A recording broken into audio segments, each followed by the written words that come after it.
Assalamualaikum dear students, I hope you are all fine and doing great. Our today's topic of discussion is classification of viruses. अच्छा बच्चे, अभी तक हम 3 domains discuss कर चुके हैं। आर्किया की बात कर चुके हैं, यूकैरिया की बात कर चुके हैं और प्रोकैरिया की बात कर चुके हैं। क्लियर? इन सब की हम बात कर चुके हैं और इनके सब की डिटेल में डिस्कशन कर चुके हैं। अब बेसिकली अगर आपने गौर किया हो, हमने प्रोकैरिया की बात की, आर्किया की बात की और यूकैरिया की बात की। तीनों डोमेन्स में कहीं पे भी हमने वायरस को डिस्कस नहीं किया। अब क्वेश्चन आता है, हमने वायरस को डिस्कस क्यों नहीं किया?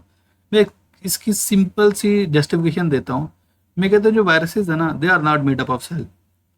वो सेल से मिलकर नहीं बने हुए। अब क्वेश्चन एक बात यहाँ पे ये आती है, जब वो सेल से मिलकर नहीं बने तो हम लिविंग ऑर्गेनिज्म में उसे कंसिडर नहीं करते। तो वो जो तीनों डोमेन्स थी ना हमारी, आर्किया, प्रोकैरिया और यूकैरिया, वो तीनों लिविंग ऑर्गेनिज्म की डोमेन थी। तो हम वायरस को इस पॉइंट ऑफ व्यू से उनमें क्या हो सकते हैं, प्लेस ही नहीं करते। अच्छा, मैं यहाँ पे वायरस की एक डेफिनेशन बात बोलता हूँ, वो आप नोट डाउन कर लीजिएगा। Viruses are acellular infectious entities which are composed of protein coat and nucleic acid core. Statement दोबारा बोल देता हूँ। Viruses are acellular infectious entities which are composed of protein coat and nucleic acid core. Acellular infectious entities मतलब acellular है, mean they are not made up of cell. Infectious entities mean they have the ability to cause infection. आगे कहता है उसकी composition है, which are composed of protein coat, जो मिलके बने हुए हैं। ऊपर कवरिंग किसकी है, प्रोटीन की, एंड न्यूक्लिक एसिड कोर, और अंदर क्या मौजूद है, न्यूक्लिक एसिड है। न्यूक्लिक एसिड में दैट में भी डीएनए, दैट में भी आरएनए। और एक बात याद रखिएगा, किसी भी वायरस में डीएनए और RNA at a same time दोनों इकट्ठे नहीं हो सकते।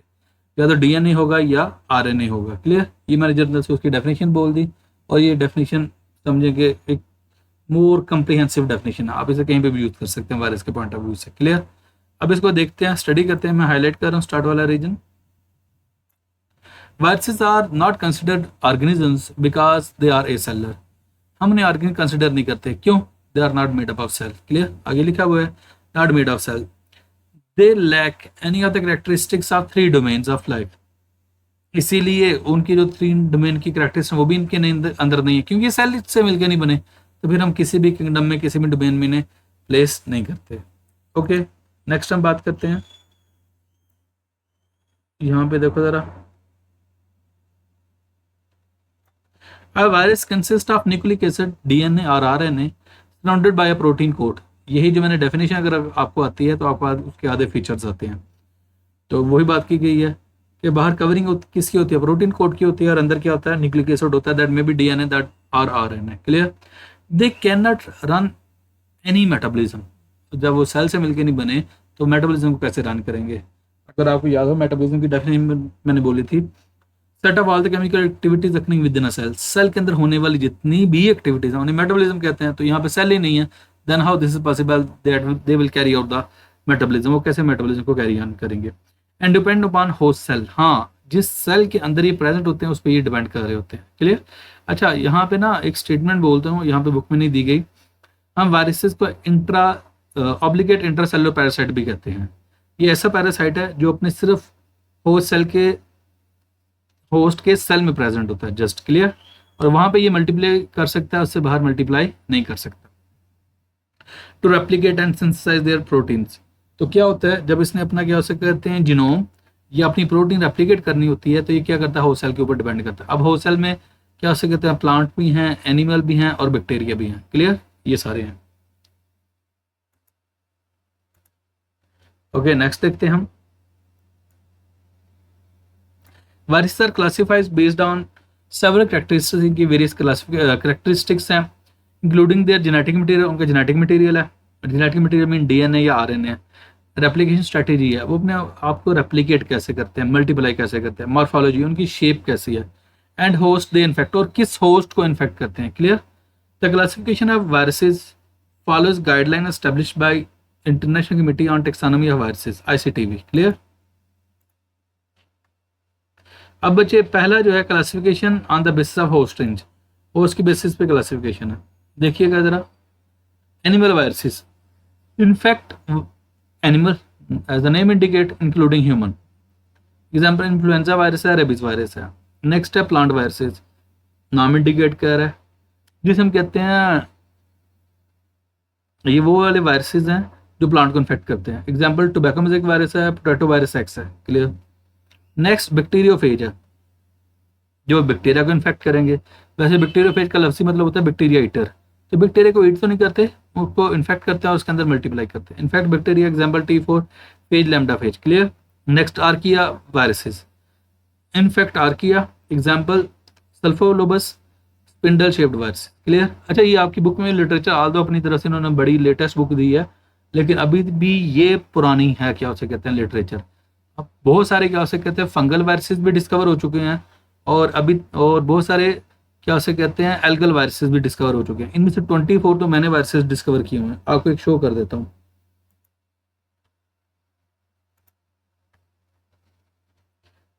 ये the presence of microviral infection. Microviral infection वो वायरस होगा जो फंगस उनको इन्फेक्ट करता है। तो अगर आप गौर करें, पहला नाम मेरा ही है अकील अहमद। ये भी मेरा एक वायरस है। मैं एक और शो करता हूँ आपको।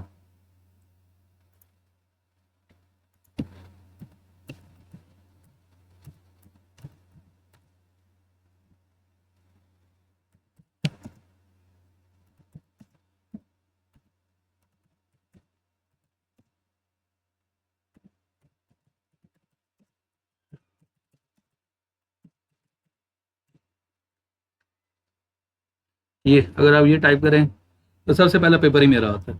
Characterisation to novel fusari viruses. ये भी दो नए वायरसेस थे जो मैंने डिस्कवर किए थे, ये भी गौर करें मेरे ही नाम है। तो मुझे जो लिटरेचर के अकॉर्डिंग पता है ना, आज से तकरीबन 5 से 4-5 साल पहले, तब तक जो फंगल वायरसेस थे ना, वो 500 प्लस डिस्कवर हो चुके थे। और सबसे पहला जो फंगल वायरस था वो 1962 1962 में क्या हो सकता है वो डिस्कवर हो चुका था। तो अब देखें हमारी बुक का लिटरेचर कितना पुराना है। मैं आपको एल्गल वायरसेस भी शो करता हूँ।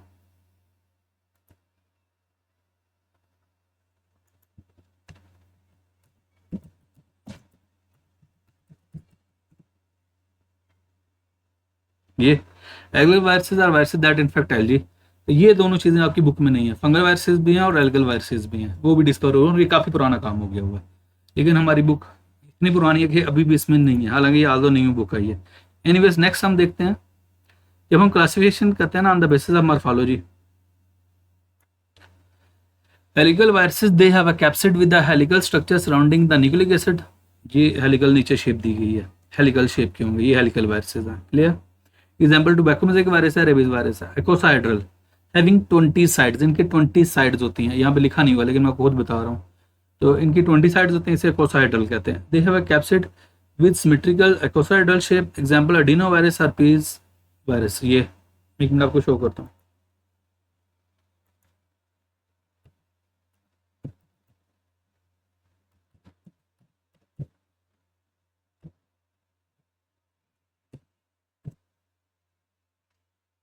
ये अगर डेफिनेशन में गौर करें, icosahedral shape is a 3 dimensional geometrical figure with 20 faces. तो यही मैंने आपको एग्जैक्ट डेफिनेशन बोल दी थी। Anyways they have a complex structure। अच्छा, complex viruses they have a complex structure often with combination of icosahedral and helical feature, जिसमें icosahedral भी होता है और helical features भी होते हैं, and some additional structure like tail वगैरह भी होगी। इसकी एग्जांपल बैक्टीरियोफेज है, ये complex वायरस है। क्लियर। नेक्स्ट है enveloped viruses. They have an extra lipid envelope derived from the host cell membrane. होता पता है कि ये वायरसेस होस्ट सेल के अंदर मल्टीप्लाई करते हैं, लेकिन जैसे अपने होस्ट सेल से बाहर निकलने लगते हैं तो उसकी सेल मेम्ब्रेन को अपने ऊपर रैप अप कर लेते हैं। जब उसको रैप अप कर लेते हैं तो इनके ऊपर एनवेलप आ जाता है, so that's why they are called as the enveloped viruses. Clear. Example influenza virus है और एचआईवी है। नेक्स्ट नॉन एनवेलप्ड या नेकेड वायरसेस। नॉन एनवेलप्ड से मुराद ये है जिनके ऊपर कवरिंग नहीं है, ये अपने होस्ट सेल की सेल मेम्ब्रेन को अपने ऊपर रैप अप नहीं करते, so that's why these are called as non enveloped या naked viruses. They lack an outer lipid envelope and consist only of a capsid enclosing the nucleic acid। Example polio virus and adeno virus. Clear. ये मैंने आपको बता दी। अब classification on the basis of genetic material, उनके genetic material के basis पे उनकी क्लासिफिकेशन है। देखते हैं जी, DNA viruses as a name indicate, जिनका जीनोम क्या होगा, डीएनए होगा। Viruses with DNA as the genetic material, this DNA can be single standard और डबल स्टैंडर्ड। ये सिंगल स्टैंडर्ड भी हो सकता है, डबल स्टैंडर्ड भी हो सकता है। Example include double standard DNA viruses adeno virus cause respiratory infection, respiratory infection cause करते हैं। Herpes virus cause herpes simplex, disease का पूरा नाम ये हर्पीज सिंप्लेक्स है। चिकन पॉक्स वगैरह इसके एग्जाम्पल्स हैं। नेक्स्ट है single standard DNA viruses. Parvo virus cause gastroenteritis, जो आपकी क्या हो सकता है डाइजेस्टिव सिस्टम का इशू होता है। आरएनए वायरसेस हैं, viruses with RNA as genetic material, इनका जेनेटिक मटेरियल आरएनए का होगा। This RNA can be single standard और डबल स्टैंडर्ड, ये सिंगल स्टैंडर्ड भी हो सकता है और डबल स्टैंडर्ड भी हो सकता है। Single standard RNA viruses, corona virus cause कोविड-19, influenza virus cause flu, okay. Double standard RNA viruses, rota viruses cause gastroenteritis, ये डिजीज हैं जो ये कॉज करें। नेक्स्ट हम देखते हैं classification on the basis of replication strategy. How do they replicate within the host cell, वो host cell के अंदर रेप्लिकेट कैसे करते हैं। पॉजिटिव सेंस आरएनए वायरसेस, ये वो वाले वायरसेस होते हैं जिनसे डायरेक्ट प्रोटीन बन जाती है, क्लियर, जिनके डायरेक्ट क्या हो सकते हैं ट्रांसलेशन हो सकती है। इसको रीड करते हैं। positive sense RNA viruses, the RNA genome is directly translated into protein, mean उनसे डायरेक्ट प्रोटीन जिनकी डायरेक्ट ट्रांसलेशन हो सकती है by the host cells ribosome, example include polio virus, hepatitis C virus, okay. Next हम देखते हैं negative sense RNA virus, ये वो वायरसेस हैं जिनकी डायरेक्ट ट्रांसलेशन नहीं हो सकती, जिनसे डायरेक्ट प्रोटीन नहीं बन सकती।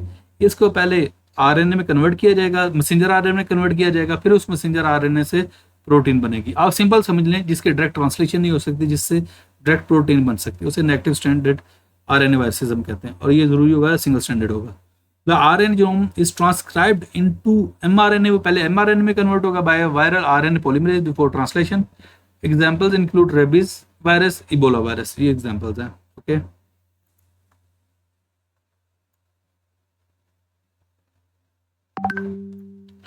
रिवर्स ट्रांसक्राइबिंग वायरसेस, जिनकी रिवर्स ट्रांसक्रिप्शन होती है, जो पहले डीएनए में कन्वर्ट होंगे। These viruses replicate through a DNA intermediate using enzyme reverse transcriptase. अच्छा एक बात याद रखना, जहाँ पे रिवर्स ट्रांसक्रिप्शन होनी है ना, ये सिर्फ उनमें हो सकते हैं जिनके अंदर ये वाला एंजाइम होगा reverse transcriptase.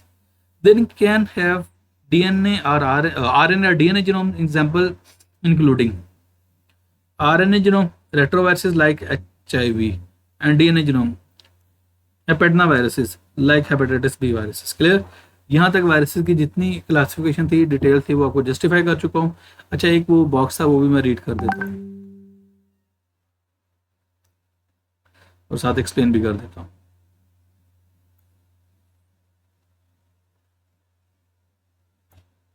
Prion and viroids. अच्छा वायरस के डिस्कवर होने से पहले ना साइंटिस्ट को लगता था कि बैक्टीरिया सारा कुछ है, बैक्टीरिया माइक्रो ऑर्गेनिज्म, इससे छोटा कोई ऑर्गेनिज्म नहीं हो सकता, इससे छोटा कोई स्ट्रक्चर नहीं हो सकता। फिर सीरीज ऑफ एक्सपेरिमेंट्स हुए थे, देन वायरसेस डिस्कवर हुए थे। कितने दिन में फ्री हुआ तो वायरसेस की डिस्कवरी पे आपको ना एक जर्नल सा वीडियो बना के शेयर करूंगा। खैर जब वायरसेस डिस्कवर हो गए, फिर उनका ठीक है जी वायरसेस कोई चीज़ एग्जिस्ट करती है, डिजीज पास करते हैं। फिर काफ़ी अर्से तक उन्हें लगा कि वायरस से भी कोई अलग कोई चीज़ नहीं हो सकती। फिर बाद में जाके दो और चीज़ें डिस्कवर हुई, one is the prion, other is the viroid. अब हमारे में क्वेश्चन आता है ये प्रियन क्या और विरियाइड क्या है। मैं कहता हूँ prion are the protein particles and viroid are the RNA particles. Simple से याद रखिएगा, prions are the protein particle and viroid are the RNA particle, clear. They are not considered living organisms. Prions are composed of protein only and virions are composed of circular RNA only. Both these particles cause infection disease in certain plants. Clear? अच्छा बच्चे, अब आप first year हो, मैं आपसे एक general सा question करता हूँ यहाँ पे, ये सबके लिए है। कोई भी स्टूडेंट के उसको अटेम्प्ट करे, अपने टीचर से पूछे, जिससे पूछ के डिस्कस करके ट्राई करना कमेंट सेक्शन में आंसर करने की। जो भी कमेंट करेगा हम उसे अपना टॉप व्यूअर समझेंगे और समझेंगे कैलिबर का स्टूडेंट है। हम कहते हैं जो वायरसेस हैं वो मल्टीप्लाई करते हैं, रेप्लिकेट करते हैं अपने होस्ट सेल के अंदर। अब मल्टीप्लाई करने के लिए उसके पास अपनी इन्फॉर्मेशन होती है डीएनए की फॉर्म में या आरएनए की फॉर्म में। वायरस जैसे उस सेल के अंदर जाता है, उसके सिस्टम को हाईजैक करता है, उसको कमांड देता है कि जी मेरे कंपोनेंट्स बनाओ, तो होस्ट सेल उसके कंपोनेंट बनाता है, उसके बाद वायरस वहाँ से एग्जिट कर जाता है, बाहर आ जाता है। लेकिन यहाँ पे आ जाता है प्रोटीन की बात, प्रियॉन्स की बात। जब हम प्रियॉन्स की बात करते हैं, मैंने इसको स्टेटमेंट बोला है या आपकी बुक में भी लिखा हुआ है, they are only composed of protein, वो सिर्फ प्रोटीन से मिलकर बने हैं। तो मेरा क्वेश्चन ये है, जो प्रियॉन्स है वो रेप्लिकेट कैसे करते हैं? इनके पास तो अपना आपको रेप्लिकेट करने के लिए या अपने आप को मल्टीप्लाई करने के लिए इन्फॉर्मेशन ही नहीं होती, ना इनके पास डीएनए ना आरएनए है। तो मेरा क्वेश्चन ये है कि प्रियॉन्स रेप्लिकेट कैसे करते हैं। तो अगर कोई बच्चा इसका आंसर करता है, हम अपनी वीडियो में से एक्नॉलेज भी करेंगे और अप्रिशिएट भी करेंगे। This is a technical question. Chat GPT या डीपसीक वगैरह या क्या कहते हैं जेमिनी वगैरह ना कीजिएगा। कंसल्ट खुद डिस्कस करें, अपने टीचर से डिस्कस करें, आपस में डिस्कस करें। तो try to answer this question. Thank you so much.